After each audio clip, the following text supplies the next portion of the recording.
आप देख रहे हैं उत्तराखंड लाइव न्यूज, खबरों की सच्चाई तक।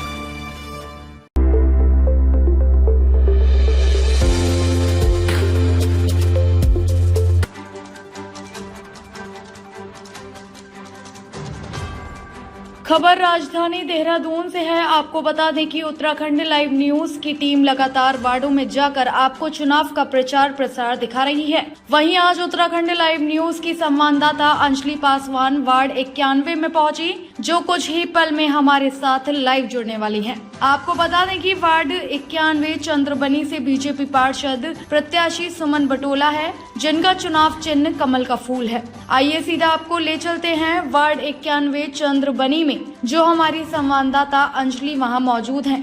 नमस्कार, आप सभी का स्वागत है उत्तराखंड लाइव न्यूज़ और मैं हूं आपके साथ अंजलि। लगातार हम आपको दिखा रहे हैं कि उत्तराखंड लाइव न्यूज़ लगातार जगह जगह वार्डों में दिखा रहे हैं और आज आपको बता दें कि वार्ड नंबर 91 में हम चंद्रमणि में मौजूद हैं, जहां की आज जनसभा का कार्यक्रम रहा है। और हमारे पीछे आप देख सकते हैं कि यहाँ के जो निवर्तमान पार्षद मिस्टर सुबीर बटोला जी भी हैं और जो पार्षद प्रत्याशी बीजेपी से मिसेज सुमन बटोला जी भी हैं। सर, सबसे पहले स्वागत है आप लोगों का उत्तराखंड लाइव न्यूज़ पर। धन्यवाद सर, आज का जो मैं जनसभा की अगर मैं बात करूँ तो क्या कार्यक्रम रहा आपका, दर्शकों को बताएं।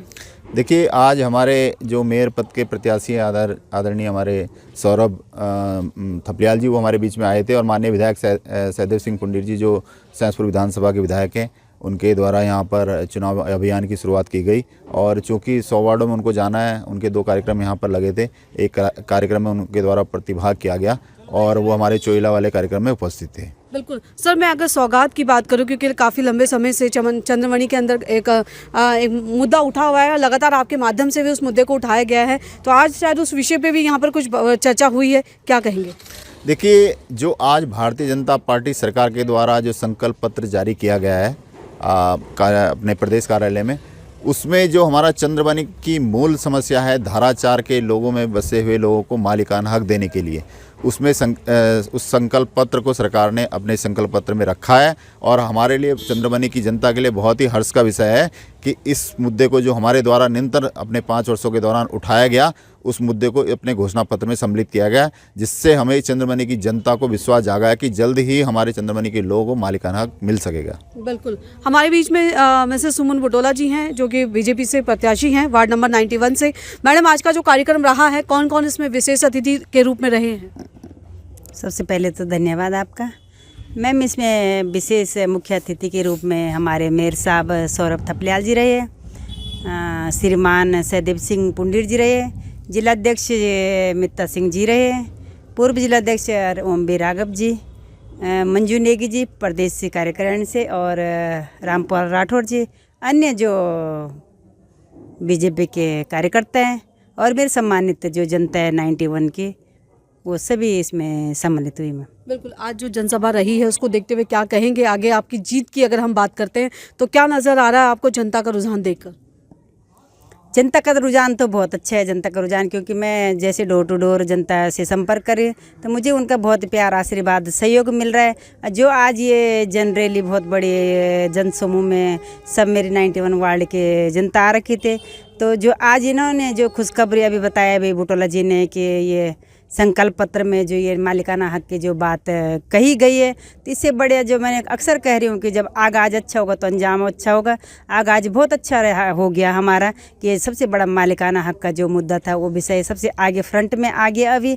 और जो मेरे 91 वार्ड का जो ये मेरे सम्मानित जनता है, मुझे पूरा भरोसा है कि जीत निश्चित ही नहीं की होगी, तो इसी में मैं धन्यवाद कहूँगी। बिल्कुल सर, आज की जो जनसभा की अगर हम बात करते हैं तो लगभग इस जनसभा में, क्योंकि 2 जगह का कार्यक्रम रहा है, कितने लोग आप लोगों के साथ मौजूद रहे, कितने लोगों का प्यार आप लोगों को मिला? लगभग देखिए, थोड़ा सा कार्यक्रम में डिस्टर्बेंस हुआ है। जो कार्यक्रम हमें दिया गया था कि 10 बजे माननीय हमारे महापौर पद के प्रत्याशी जी को हमारे बीच में आना था, पर उनकी उपस्थिति लेट हुई, 1 घंटा विलम्ब से हुआ, जिस कारण से क्योंकि जनता तो बहुत सारी यहाँ पर उपस्थित थी, पर इतनी देर जनता को रुकना असंभव था। इस कारण से हमारा जो पहला कार्यक्रम था वो वहाँ पर पूरी रूप से वहाँ पर जनता उपस्थित थी। लगभग 300-400 लोगों की संख्या वहाँ पर उपस्थित थी। पर दूसरे कार्यक्रम में चूँकि यहाँ पर हम बहुत विलम्ब से पहुँचे, यहाँ से जनता में हमारे लगभग 100 लोग यहाँ पर थे, बाकी लोग यहाँ से जा चुके थे। बिल्कुल सर, वहीं जनसभा की अगर मैं बात करूं तो आपने अभी जनसभा में कुछ बातें इस प्रकार से रखी गई थी, तो हम चाहेंगे कि चैनल के माध्यम से आप अपनी क्षेत्र जनता को बताएं कि अगर एक बीजेपी पार्टी का जो प्रत्याशी जीतता है उसके पास क्या पावर होती है, और एक निर्दलीय जो प्रत्याशी अगर उठकर आता है 1% अगर कहीं वो जीतता है तो दोनों में क्या डिफरेंस है, क्योंकि आपने अभी अपने शब्दों में आपने अपनी क्षेत्र जनता को इस बारे में बताया था, तो हम चाहेंगे कि उत्तराखंड लाइव न्यूज़ के माध्यम से आपकी क्षेत्र जनता उस चीज़ को दोबारा सुने। देखिए, मैं इतना कहना चाहता हूँ क्षेत्रीय जनता से, क्योंकि कई निर्दलीय प्रत्याशी भी आपके बीच में आएंगे और सबको पता है कि जो नगर निगम का जो बजट है पार्षदों को जो मिलता है 20 से 25 लाख रुपए सालाना मिलता है।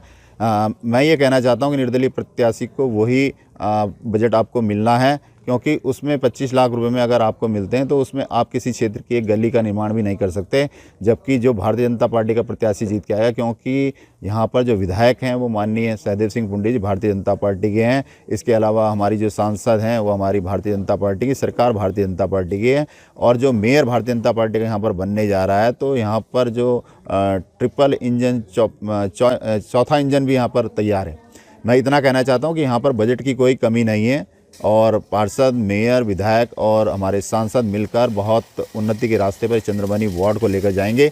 यही निवेदन करना चाहता हूं कि हमें गुमराह होने की आवश्यकता नहीं है। पहले भी हमने बहुत ज़्यादा काम चंद्रबनी क्षेत्र के लिए किए हैं और आगे भी हमारी प्रत्याशी सुमन बुटोला इस क्षेत्र के विकास में अग्रणी भूमिका निभाएगी। यही निवेदन मैं क्षेत्र की जनता से करना चाहता हूँ। बिल्कुल, जिस प्रकार से आपने कहा कि विकास की जो बात कही है, हालांकि विकास की अगर हम बात करते हैं तो लॉकडाउन का समय भी आप लोगों के बीच में रहा है, जिसमें विकास शायद आपको करने में बहुत कम समय मिला होगा। तो आप एक आखिरी एक संदेश की अपनी क्षेत्र जनता को क्या मैसेज देना चाहेंगे, और 23 तारीख का चुनाव भी है, और क्या कुछ संदेश उत्तराखंड लाइव न्यूज़ के माध्यम से क्षेत्र जनता को देना चाहते हैं? देखिए, मैं ये कहना चाहता हूँ कि जो 6 साल का कार्यकाल हमें मिला था उसमें 2 साल कोरोना काल के रहे और 2023 में कार्यकाल समाप्त हो गया था। उसके बाद में 1 साल चुनाव विलम्ब से अब शुरू होने जा रहे हैं। मैं कहता हूँ 3 साल का कार्यकाल केवल हमें काम करने के लिए मिला। उन 3 सालों में हमने यहाँ पर बहुत बड़े यहाँ पर काम किए, चाहे चोइला में पुल के निर्माण की बात हो, आज हम मालिकाना हक की बात कर रहे हैं और सरकार ने संकल्प पत्र में उसको रखा है। पेयजल की बहुत बड़ी समस्या का समाधान हमने चंद्रबनी क्षेत्र में किया है। सबसे ज़्यादा बिजली के पोल हमने चंद्रबनी क्षेत्र वार्ड के अंतर्गत लगाए हैं। इसी प्रकार से सबसे ज़्यादा पेंशन लगाने का रिकॉर्ड अगर होगा तो चंद्रबनी वार्ड के अंतर्गत है। इसी प्रकार से जो हमारी नालियों की सफाई हो, गलियों का निर्माण हो या बड़ी सड़कों का निर्माण हो, चंद्रबनी वार्ड के अंतर्गत बड़ी योजनाएं इस क्षेत्र में लगी हैं। 4.5 करोड़ से अधिक पुस्ते का निर्माण चंद्रबनी वार्ड के अंतर्गत हुआ है। शहीद द्वार, अमर शहीद शिशिरमल द्वार का निर्माण हमारे बीच में हो रहा है। तो जो घोषणाओं में हमने सम्मिलित किया था उसका लगभग 80% काम हम कर चुके हैं और लगभग 20% काम हमारे अगले घोषणा पत्र में हमने सम्मिलित किया है। हम आने वाले चुनाव में भी जो हमारा घोषणा पत्र है उसमें महिलाओं में रोजगार देने की बात, समूह के माध्यम से रोजगार देने की बात कह रहे हैं। इसके अलावा जो हमारे युवा हैं, युवाओं के लिए हम खेल मैदान की बात हम लोगों ने अपने घोषणा पत्र में रखा है। इसी प्रकार से हमारे जो चंद्रबनी गौतम कुंड मंदिर है वहाँ पर हमने छठ पार्क निर्माण की बात कही है, गौशाला निर्माण की बात कही है और अन्य जो भी हमारी क्षेत्रीय समस्या उनके निर्माण की बात हम लोग कह रहे हैं। यही निवेदन करता हूँ कि जनता को किसी से भी भ्रम की स्थिति ना पालें, भारतीय जनता पार्टी के प्रत्याशी को विजयी बनाएं और मेयर के लिए भी भारतीय जनता पार्टी के प्रत्याशी को विजयी बनाएंगे तो निश्चित रूप से आपके बीच में विकास की गंगा बहेगी। निवेदन मैं सबसे करना चाहता हूं। धन्यवाद। बिल्कुल, सुमन बुटोला जी, क्या कुछ संदेश चैनल के माध्यम से आप अपनी क्षेत्र जनता को देना चाहेंगे? मैं क्षेत्र की जनता से यही अपील करबद्ध प्रार्थना करने आई हूँ और कर रही हूँ निरंतर, और मुझे विश्वास भी है कि वो मुझे भरपूर प्यार आशीर्वाद जो मुझे मिल रहा है उनके द्वारा। तो अब 23 तारीख को जो भारी से भारी मतों में उन्होंने वोट देने आना है और जो 25 तारीख का दिन होगा तो मेरे 91 वार्ड को ही सारा श्रेय जाएगा। और मैंने कहा भी कि चौमुखी विकास होगा इस वार्ड में। जो अभी आज तक छूटे थे जो कार्य, मुझे लगता नहीं है कि कोई कार्य छूटेंगे, तो चौमुखी विकास इस क्षेत्र का होने जाएगा, जिसका मैंने अभी फिर पहले भी कहा था कि आगाज इतना अच्छा हो गया तो कार्य तो संपन्न होंगे ही। मैं पूरी क्षेत्र की जनता से अपील करती हूँ, आपने भारी से भारी मतों में वोट देने जरूर आना है और आगे का जो कार्य है वो चौमुखी विकास का, वो हम सारे निरंतर दोनों पति पत्नी आपके बीच में बने रहेंगे। बिल्कुल, धन्यवाद आज आप लोगों का उत्तराखंड लाइव न्यूज़ पर जुड़ने के लिए।